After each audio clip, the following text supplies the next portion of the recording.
Ahoj všichni, vítám vás na kanále Top Army Shopu. V dnešním videu se budeme věnovat tomu skvělému batohu. Je od společnosti Tasmanian Tiger, jmenuje se Pathfinder a za mě je to úplně výborný batoh, ať už pro vojenské využití nebo pro to civilní. Jdeme na to.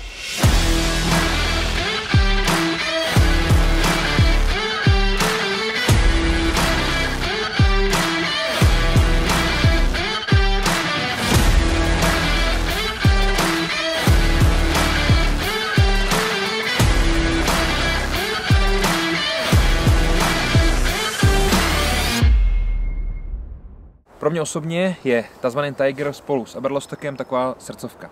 Mají parádní věci, které dlouho vydrží a jsou dělané jak hlavou, tak i srdcem. Pokud vás zajímají další produkty od společnosti Tasmanian Tiger, podívejte se dolů do popisku videa, nechal jsem vám tam odkaz, skrz který se dostanete k nám na stránky a můžete prošmědit všechny jejich batohy a nosiče plátů a podobné věci. Dnešním tématem bude tedy ten batoh. Objem 80 litrů, vyrobený z Corduroy 700D, jak jsem říkal, jmenuje se Pathfinder a je to Mark II, tedy už druhá generace. Konstrukčně zvládnutý velice dobře. Má tady spoustu prvků, které se mi líbí, spoustu prvků, které určitě i vy využijete a za chvíličku si povíme, jaký to jsou. Nicméně nejdřív, jak jsem říkal, Corduroy 700D, váha je něco lehce přes 3 kg. Podíváme se na takovou malou tour po celém tom batohu, aby jsme si řekli, kde co najdeme. Kapsy necháme až nakonec, budou nás zajímat především takový ty základní prvky.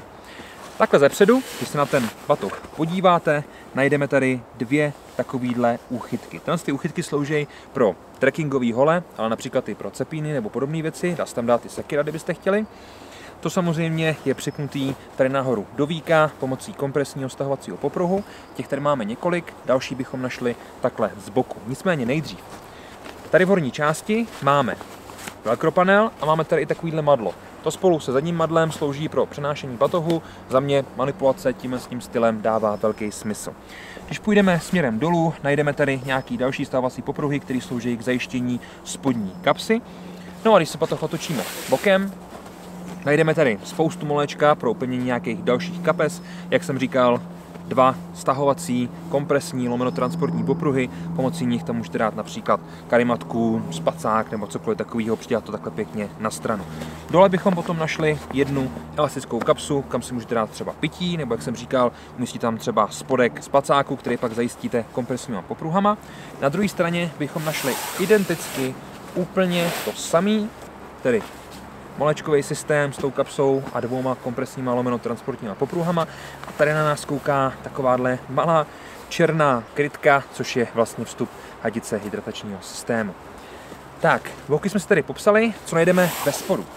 Spodní část je udělaná tak, abychom zde mohli pomocí kompresních popruhů nosit třeba nějaký velký spacák nebo nějaký velký břímě, který nechceme úplně dávat dovnitř, aby jsme si tím vlastně nezabili ten vnitřní prostor.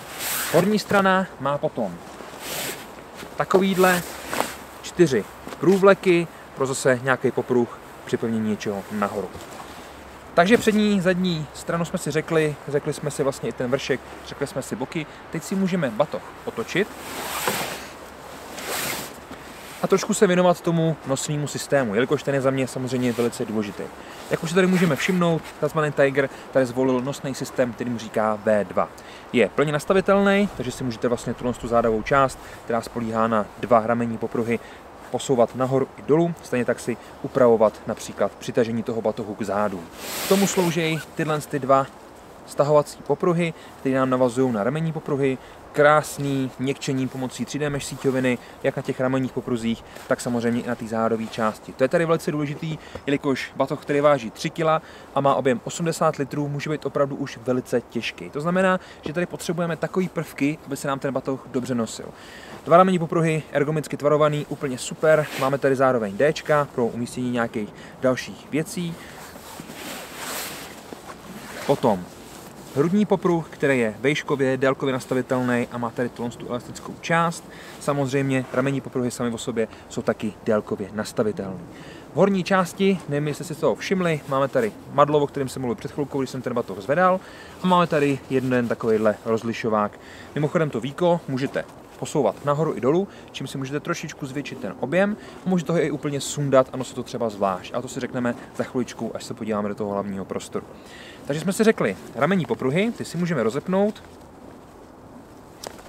a podívat se dolů. kde najdeme pederní pás. Mimochodem ten zádový systém je celý vystužený pomocí takových lamel. Ty lamely končí právě v tom bederáku, aby to krásně přenášelo tu váhu batohu do nohou. Bederák je robustní, opravdu veliký. Máme tady, dejme tomu, 5 cm polstrování, takového toho měkčení, zase 3D mesh síťovina. Je to udělané tak, aby to vlastně dokázalo co nejlépe zkonzumovat váhu toho batohu, poslat do nohou, jak jsem říkal před chvilkou. Vepředu od Woojinu takovýhle velký, pěkný bakl. Mimochodem všechny konce popruhů jsou opatřeny gumičkama, aby nám to nikdy nevlálo, potom si připadáme jak vánoční stromeček. Není to ani hezký a ani účelný. Zádová část jako taková, samozřejmě panely z 3D mesh síťoviny, středový panel je vynechaný kvůli tomu, aby nám to pěkně větralo, aby jsme si tím nezatěžovali páteř. Spodek potom na bedrech hezky vystužený. Za mě zádový systém je opravdu parádní. Teď si můžeme přesunout k tomu, když si ukážeme základní kapsy. Jo, ještě jedna věc, co jsem vám chtěl ukázat. Tady nahoře na tom víku máme průchodky dovnitř. Tam si můžete protáhnout buď to hadici hydratačního systému, což je jedna verze. Druhá verze jsou například nějaký kabely od vaší vysílačky, podobné věci, už potom necháme na vás. Batoh se otočíme takhle pěkně předem a než se podíváme dovnitř, do té hlavní kapsy, než si odklopíme to víko, chtěl bych vám říct něco k tomu předku. Samozřejmě všechny zipy jsou YKK, všechny plasty, jak jsem říkal před chvilkou, jsou od Woojinu, takže tady vlastně není vůbec, co se týče kvality, co řešit. Ta přední kapsa, věděl by někdo z vás, k čemu to slouží? Myslím si, že určitě jo, je to samozřejmě na nošení helmy.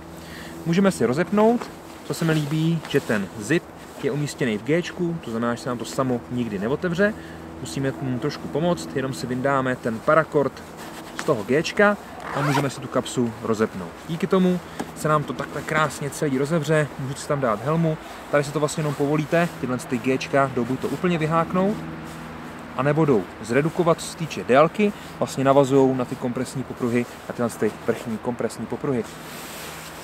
Potom ten bok je vlastně vyšněrovaný, takže to povolíte, dáte si tam helmu, zase to stáhnete, aby vám nikdy nevypadla, můžete ji klidně přenášet tímhle způsobem, nemusíte ji mít vždycky na hlavě, což je samozřejmě velmi dobrá vlastnost tohohle batohu.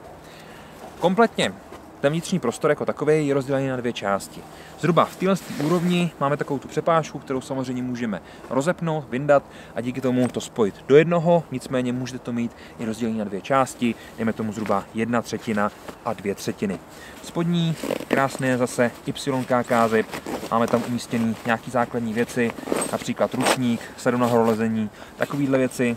Osobně mám rád rozdělení toho prostoru, jelikož dolů si můžu dát třeba boty nebo něco podobného, zároveň to můžu trošku otevřít, zajistit těma kompresními popruhama, aby to větralo, takže i mokré věci tam jsou schopné docela rychle vyschnout. No a teď asi si už můžeme říct něco o téhle vrchní části. Když si otočíme batoh, najdeme tady jednu kapsu, která je umístěná ve víku. Máme tady hamaku, ale kromě hamaky tady máme například tohle, což je za mě jako opravdu důležitý. Jedná se o pláštěnku na tenhle batoh, takže to můžu vzít, přetáhnout tím ten batoh a úplně v pohodě používat i za vysokého deště. No ta Cordura, to 700D je samozřejmě odolný jak vůči prodření, tak i vůči nějaký základní kapalině, nějakému základnímu dešti, nicméně za mě je vždycky lepší to přetáhnout pláštěnkou, protože potom máte 100% jistotu. Super a palce nahoru pro Tasmanian Tiger, že nám už tady k tomu tu pláštěnku přidali. No a pojďme se společně podívat dovnitř do toho hlavního prostoru. Po odepnutí dvou Fastexů můžeme úplně v pohodě odklopit víko. Co bych vám chtěl ještě ukázat, jak jsem říkal, to víko můžete sundat a nosit to samostatně. To je důležitý, jelikož tady ze spodu máte takovouhle kapsu, kde je trefně umístěný kříž na lékárničku, takže to vlastně můžete sundat a někam odníst. Jen potom tu lékárničku jako takovou, vlastně to víko, dá se k tomu třeba připnout i popruhy, díky čemuž to můžete hodit kolem ramen, úplně paráda. Do hlavního prostoru se dostaneme po odepnutí z toho kontrolního jistícího popruhu a rozdělání vlastně z toho komínu, který má samozřejmě dvě úrovně, jednu a druhou. Komínové plnění je u takhle velkých batohů naprostým standardem, takže tady není co řešit. A už se můžeme podívat na to, co jsme si tady pro vás vlastně připravili. Máme tady například deku od Snookpeku, naprosto standardně systém Cocoon od Snookpeku. A máme tady ještě spací systém Quark, což je taky velice dobrá věc. No, myslím si, že tady v tom úplně z vašeho pohledu nic neuvidíte, nicméně můžeme si ukázat, Uvnitř bychom vlastně našli vložnou kapsulu na hydratační systém. Máme tady samozřejmě i možnost vyjmutí výměny těch lamel. Nahoře potom zavěšení hydratačního systému úplně bez problémů. Další členění uvnitř není tady žádná další kapsička, která by vám umožňovala něco někam zastrčit. Je to opravdu souvislej, ničím nerušený vnitřní prostor. A samozřejmě potom dole ta druhá část, abyste si nemysleli, že ten batoh vlastně dokáže pojmout jenom tohle. Tady jsme zasepali zhruba nějakých, dejme tomu třeba 50 litrů tím vybavením a 30 litrů máme ještě dole vlastně v té spodní části. Tak přátelé, pojďme si všechno naskládat zpátky a řekneme si nějaký doplňující informace. Tak, všechno máme zpátky, co bychom si měli říct na závěr o tom batohu. Dobrý materiál, spousta kapes, spousta možností umístění dalšího vybavení, ať už jsou to kapsy, máme tady vlastně i pláštěnku, dobrý zádový systém, který nás nesklame, dá se výškově nastavit, můžete si všechno skorigovat tak, aby se vám to na zádech dobře nosilo. Ten komfort při tom nošení je vysoký, díky tomu vypolstrování, díky těm tvarům vlastně těch ramenních popruhů se vám nestane, že by vám ten batoh nikde nějakým způsobem překážel, opravdu to na vás sedí velice dobře. Zároveň si můžete vzít to víko, sundat si ho, používat ho separátně, uvnitř 80 litrů souvislého prostoru, anebo dělení 1:2, za mě paráda. A nezapomeňte na tyhle malé příchytky na nějaký trekkingový hole a podobné věci. Turistika, vícedenní turistika, samozřejmě nějaký lehký, těžký outdoor, ale i pro využití v armádě si myslím, že ten batoh je úplně výborný. Díky moc za pozornost, než odejdete, nezapomeňte nás lajknout, sdílet, ale taky odebírat a nezapomeňte, že odkaz na ten batoh najdete dole v popisku videa, takže pokud chcete, klidně se tam vydejte, podívejte se na něj, pořádně ho prozkoumejte a třeba usoudíte, že to je to pravý pro vás. Ještě vám díky moc, tady máte odkaz pro odběr nebo takový to tlačítko a sem jsem vám dal další batoh, ne tenhle, ale ten na tom odkaze, takže se klidně vyjdete tím směrem. Tohle to byl batoh Tasmanian Tiger Pathfinder Mark II na kanále Top Army Shopu. Díky moc, mějte se krásně, ahoj.